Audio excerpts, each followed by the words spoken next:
Hello guys, how are you? I'm Hardeep Singh. Welcome back to your own YouTube channel. IELTS updates and recent exams. For more updates related to recent IELTS exam writing test topics, listening, reading, practice test, and speaking, you got guesswork. Please, guys, participate in everyday listening and reading practice test to achieve your desired band score in your actual IELTS exam. Please hit the like and subscribe button. Press the bell icon for the upcoming notifications. Don't forget like, subscribe and share my YouTube channel and my Facebook page, IELTS updates and recent exams. Part 1. You will hear a man talking to a receptionist at a hotel. First, you have some time to look at questions 1 to 7.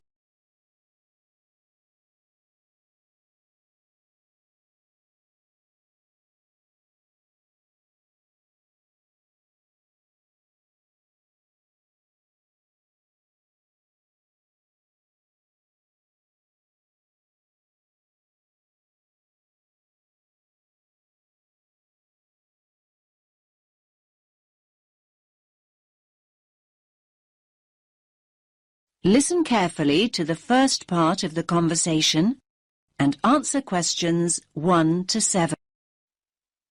Good evening, sir. Do you have a reservation? Yes, let me just check I've got everything. Sorry. Yes, a reservation. It's in the name of Hartley, Martin Hartley. Let me see. Oh, yes. Here it is. That's for 3 nights. Yes, that's right. Do you need my passport? I just need to take the number as a form of ID. No problem. Now, can I just ask you to fill in this registration form, please? Actually, no. You see, I've broken my wrist.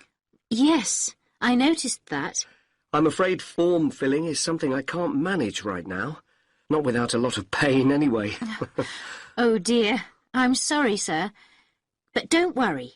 I can complete the form for you. That's very kind of you. What do you need to know? Well, let's start with your name, of course. So that's Martin, Hartley. That's Hartley. Thanks. And your address? 45 Carlisle Way. Could you spell Carlisle for me? Sorry. It's Carlisle.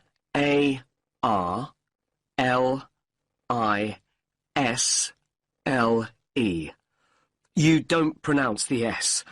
Carlisle Way. And that's in Lewes. Lewes. And is there a state? I don't think you have states in the UK. No, we have counties. It's East Sussex. Sussex is with double S. The postcode is LW4 6AU. Do you want my phone number? Actually, no. We contact people by email now. Ah, yes. And send me lots of advertising too, I suppose. My email is hartleynitram@yahoo.co.uk. Sorry. A bit slower, please. Hartley, my surname, then Martin backwards, NITRAM.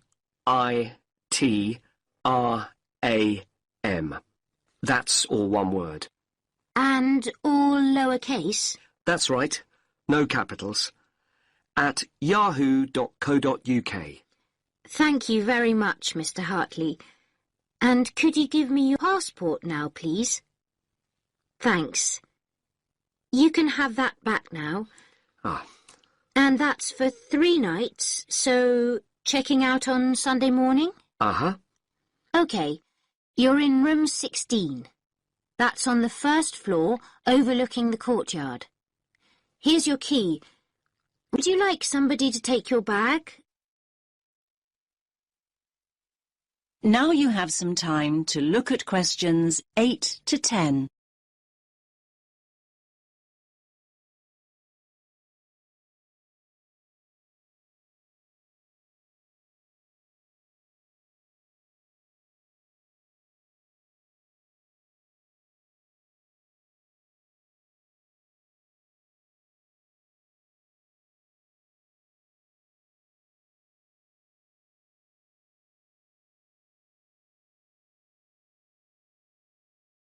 Now listen to the next part of the conversation and answer questions 8 to 10. Do you have a map I can take? Yes, of course. We've usually got lots of them here. Somewhere. Ah, yes. Here we are. Thanks. Could you show me where we are exactly? Let me have a look. Yes. This is our street here, Avenida Constitución. The bigger hotels are marked, so let me just see which one is us. Here. Yes, here. This is Hotel Columbus, just before you get to the museum. I say just before because that's the way most people get here. I mean, coming from the main square where all the buses stop, or from the station. Yes, that's the way the taxi came in from the airport. I thought we drove past the museum, though, just after we went through that big square you mentioned. Ah, you probably mean here. That's actually an art gallery. It's worth having a look round, but the museum's more interesting. I think so, anyway. Thanks for the tip. I hope I get time. Right, well, tomorrow I've got to be at the conference centre. They told me they'd put me in a hotel that wasn't too far away. Oh, yes. The conference centre's not too far at all. Let me see. Yes, down here. You can walk there in 7 or 8 minutes. Just cross over the road, go straight down this street here. That will take you towards the newer part of the city.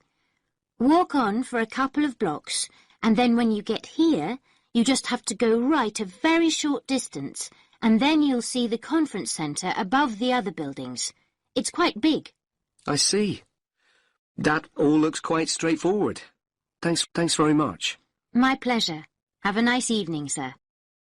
That is the end of part 1. You now have half a minute to check your answers.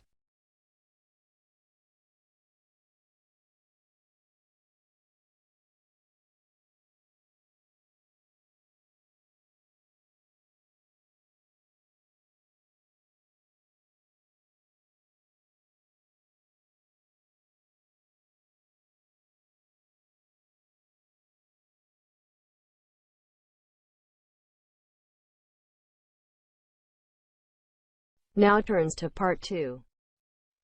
You will hear a man talking about areas for growing vegetables in towns called allotments. First, you have some time to look at questions 11 to 14.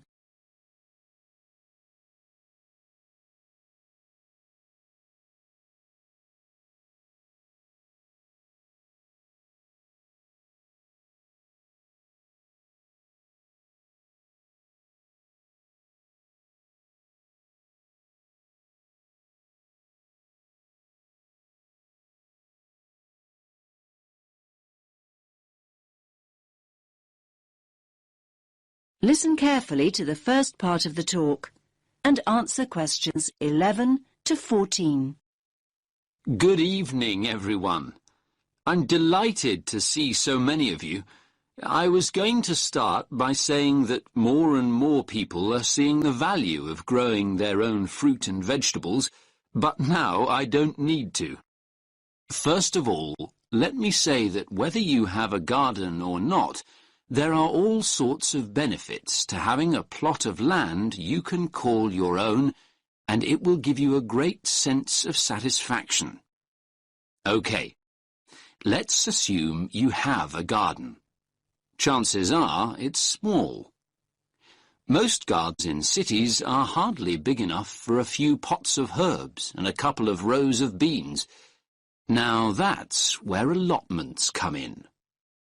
A typical plot is around 250 square metres, big enough to feed the family for a year.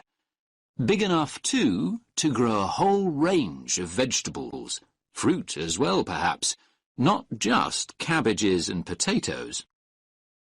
Moving on to the social aspects of an allotment.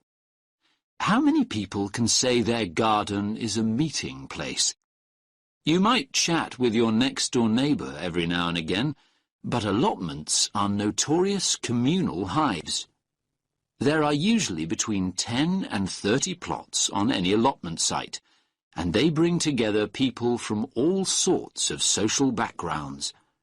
Where else do you find a lawyer deep in conversation with a lorry driver? There's often a great sense of camaraderie, with initiatives to involve the wider community, including the less able, the retired, and the unemployed. In urban areas nowadays, people may have a tiny yard or a balcony, but it's not a garden. An allotment is a huge recreational asset for anyone in that situation. First of all, there's the exercise. Renting an allotment costs around £30 a month. That's generally a lot cheaper than joining a gym. Then there's the involvement with nature. Watching seeds grow into mature plants gives so much pleasure and such a sense of achievement. Spending time outside in the fresh air boosts our mental as well as physical well-being. And one more thing. Don't forget allotments are also an enormous benefit to the environment. They provide invaluable green space in our ever more clogged-up towns and cities, making them more sustainable and appealing to live in. These spaces provide a habitat for wild plants, birds, insects, and occasionally bigger animals. What's more, locally grown food doesn't have to be transported long distances, and that helps to reduce road traffic and hence pollution. Now you have some time to look at questions 15 to 20.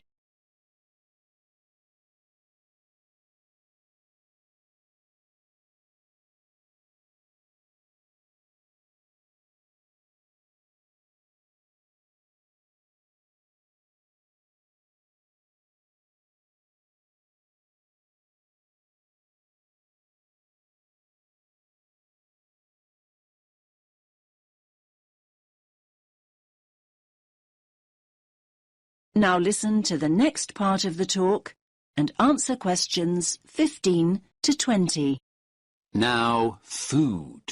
A subject we all like talking about, because the main appeal of an allotment is obviously taking home all the freshly picked vegetables and fruit. So why is Grow Your Own so good? Well, to start with, there's the superior flavour. Food you've grown yourself tastes infinitely better than anything bought in the supermarket because it will be super fresh. Another point in its favour is the range. These days, gardeners are growing an amazing variety of vegetables on their allotments. Finally, there's the bonus of knowing that the produce you've grown is organic. You know that what you're eating wasn't grown on an industrial-scale farm or sprayed with large amounts of pesticides. Now I'm going to show you a typical allotment from the site closest to here on Finley Road. Let me just get this image up. That's it. Can everyone see? So, as you can see here, each plot has a fence around it and its own gate. Between the beds are grass walkways. That means you can walk in and around comfortably and not get your boots too muddy. There are soil beds on either side. This plot, in fact, has two smaller flower beds opposite a much larger area for vegetables. And there's also a glass house for growing tomatoes or anything that needs more warmth and protection. Here you can see one of those at the front near the gate. Most allotments have their own shed at the far end, as you can see. Allotments do need a water source, though, and there are stone sinks outside the sheds. A hose pipe can be attached to the tap for easy watering. Some of the plots have a pond, though they're not always popular as they tend to attract insects. And this plot has a compost bin at the end opposite the shed for recycling organic waste. Right, so, how to go about getting an allotment? That is the end of part 2. You now have half a minute to check your answers.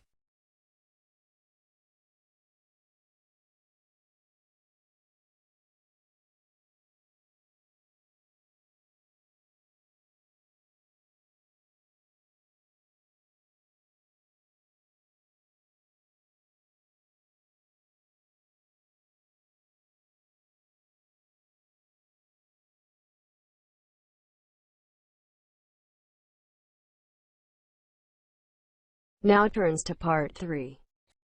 You will hear 2 students and a tutor discussing their plans for next year. First, you have some time to look at questions 21 to 24.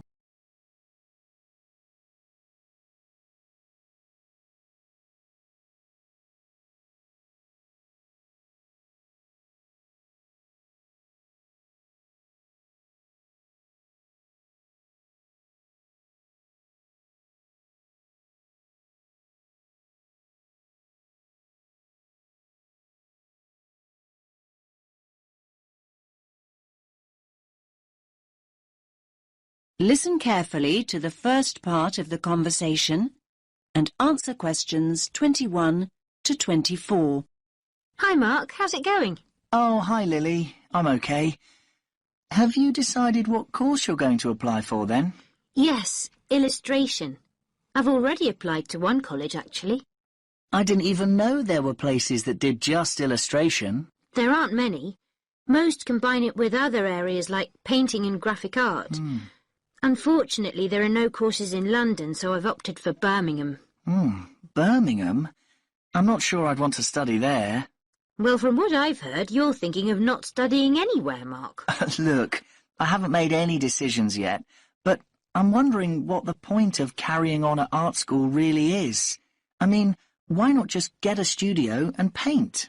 Aren't you enjoying art school now, then? Yes, I am, but this is a foundation course, isn't it? I wanted to try out all the different areas. You know, sculpture, computer graphics, a bit of everything. Now I know that I really just want to paint, though. I may as well get a studio and do it. There's nothing more for you to learn, then. I didn't say that. This isn't all about a fear of being rejected, is it? I mean, I know you hate applications and interviews and so on. You're not looking for a way out of all that, are you? No, of course not. I'm no more scared of rejection than anyone else. I mean, people not buying your work, that's real rejection, isn't it? Now you have some time to look at questions 25 to 30.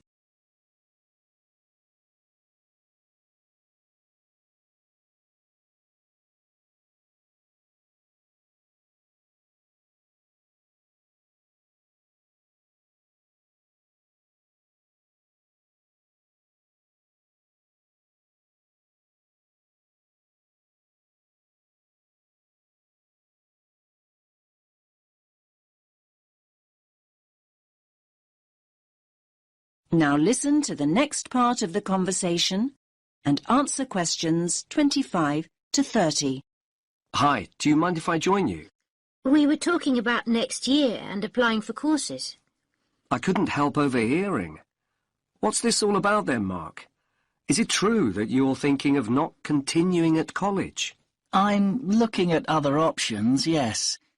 I've been reading about artists who claim there's no real advantage in learning formally. There's this Scottish guy who just went to Paris and got a studio. He's doing really well now.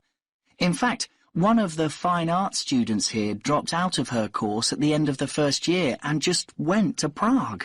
She loves it there. You might just be looking through rose-tinted spectacles there, Mark.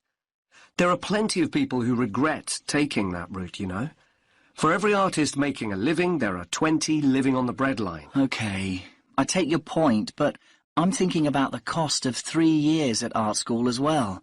Apart from the actual fees, there are all the living expenses. Students are running up at least £30,000 debt by the end of their course. So, this studio you're planning to get, I take it that'll be free then? If you're contemplating working in Paris or Prague, won't that cost practically the same over 3 years? Maybe, but I'd be selling my paintings, wouldn't I? In fairness, Mark, very few artists start selling work just like that. Yes, but will studying for another 3 years mean that I will definitely be able to sell my work? It won't guarantee it, but it'll make it more likely. In my opinion, anyway. Remember that there are plenty of artists who make their name while they're studying. Art schools put on end-of-year exhibitions, and influential people regularly come in looking for talent. Your work is showcased in a way that just won't happen if you're working in isolation. Yes, I do see all that. I'm just not convinced. I sometimes question the value of a creative course, full stop. I mean, I often feel almost guilty when I tell people that I'm studying art. I see this look on their face, as though they think I should be doing something more useful. I feel that if I get a studio and start working, at least I'd be paying my way. I think the key factor here is that being at art school exposes you to critical appraisal. Perhaps the most essential function of further education is the constant feedback and constructive criticism. It's essential to personal development, no matter what the field is. Yes, we all know artists who paint as a hobby, people who've been doing it for years. They think they're experts and wonder why other people haven't recognised their talents. If only they'd become part of a creative community, they'd understand why that hasn't happened. Yes, I think Lily's right. It's important to keep developing and responding to feedback. Anyway, don't go making any rash decisions. Come and see me. That is the end of part 3. You now have half a minute to check your answers.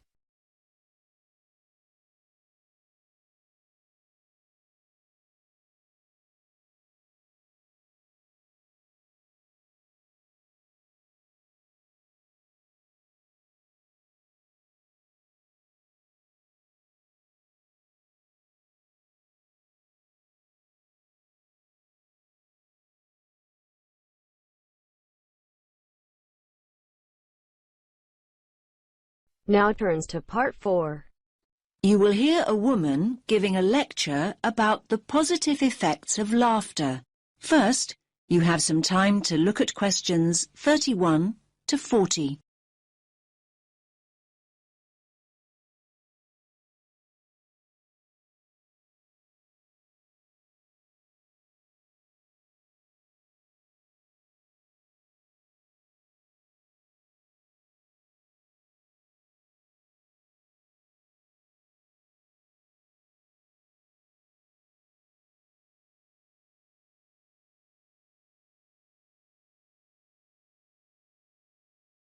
Listen carefully to the lecture and answer questions 31 to 40. Good morning, everyone. I do hope you didn't get too wet getting here this morning. The subject for my talk, I think we could all do with some to take our minds off this atrocious weather, is laughter. The laughter I want to look at is specifically related to psychological therapy and the treatment of physiological disorders, something we've been looking at over the last week or so. Now, when we start talking about psychological therapy, laughter isn't something that immediately springs to mind. Therapy is a serious business, and it's generally approached with an appropriate degree of seriousness. After all, people seek treatment and enter therapy for serious reasons. They're often at critical junctures in their lives, and they need professional help. The question is, how is it that laughter can be such a vital part of the therapy process? It's normally identified with humour, and thus generally deemed appropriate only in lighter, more frivolous circumstances, when it's acceptable to find a situation funny.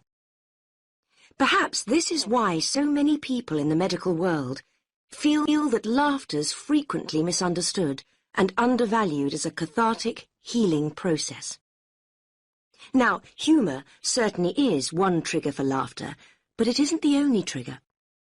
If we take as a starting point the fact that laughter is a physical process that releases emotional pain, it follows that stress, anxiety and tension may prompt the same response. Psychologists frequently point out that humans don't laugh because they're happy. They're happy because they laugh. Once we accept that laughter and pain are related, we are less likely to be shocked when people laugh in all sorts of painful, even tragic situations. Cathartic psychotherapy utilizes laughter as an essential medium for healing emotional pain. It's specific to the release of anger, fear, and boredom. When people laugh, they free themselves of painful feelings. The amount of pain the body releases during a single burst of laughter is immeasurable, but we know that the body will keep discharging pain cathartically until there's no longer a need. The only obstacle to the process is the self-constraint we learn to impose on ourselves during our early years. We're taught the virtues of self-control from infancy, and any loss of that control during an emotional outpouring is discomforting. We fail to realize that when we lose control, we actually gain in many other ways. Our cultural preference for processing feelings cognitively, instead of feeling them physically, maintains and prolongs emotional distress. Patients who have had upbringings during which feelings were suppressed may have quashed their ability to laugh, cry, and become angry. Clinicians can help individuals regain these cathartic processes, enabling them to release deep-rooted emotions that may be an obstacle to happiness. Only now has research begun to validate the notion that emotions are stored in the body rather than the mind. Recently developed cathartic techniques allow practitioners to teach patients how to access their hidden emotions and release them. The more catharsis the patient experiences, the more rapidly he or she progresses through the healing process. Laughter is probably the least threatening cathartic process, at least to the person expressing the laughter, and so it has an essential role. It's often a stepping stone to other forms of emotional release, like crying or showing rage. So why, you might ask, has the mental health community been so slow to accept laughter as a healing tool? Well, for reasons I've already outlined. Like any expression of the true self, laughter is radical and revolutionary, and laughing at what is seemingly misfortune upsets conformity. We in the medical professions must challenge the antiquated view that adult laughter is silly and inappropriate. We have to ensure that patients don't reject the healing power of their laughter, in the fear that others will see them as making light of their issues. Traditionally, mental health practitioners have viewed laughter as a way of hiding painful emotion. In contrast, cathartic psychotherapy understands that laughter releases emotion. Through laughter, feelings erupt from within into the outside world. If people suppress laughter, they also stifle the release of pain. The catharsis of laughter doesn't change people's circumstances, but it does change the way people relate to those circumstances. It enables them to take a different view, a view from which terrible misfortune can seem so much more bearable. This allows people to remember, to feel, and to explore without fearing that they'll be trapped by what they can't control. Life's most tragic events often have an essence of absurdity, and this can be the trigger point for laughter. Some people deal with emotional pain instinctively and come along to therapy already laughing and crying. There are many others, however, that need assistance. That is the end of part 4. You now have half a minute to check your answers. So guys, don't forget like, subscribe and share my YouTube channel and my Facebook page. IELTS updates and recent exams. For more updates related to recent IELTS exam writing test topics, listening, reading, practice test and speaking, you got guesswork. Please guys, participate in everyday new IELTS listening and reading practice tests to achieve your desired band score in your actual IELTS exam. For more IELTS material, visit my official website www.ieltsupdatesandrecentexams.com. The link is given below in the description. If you need PDF files of latest IELTS material, then please join my Telegram channel. So guys, please write your score below the comment section. Again, thanks for listening. God bless you all guys. Stay tuned, stay safe.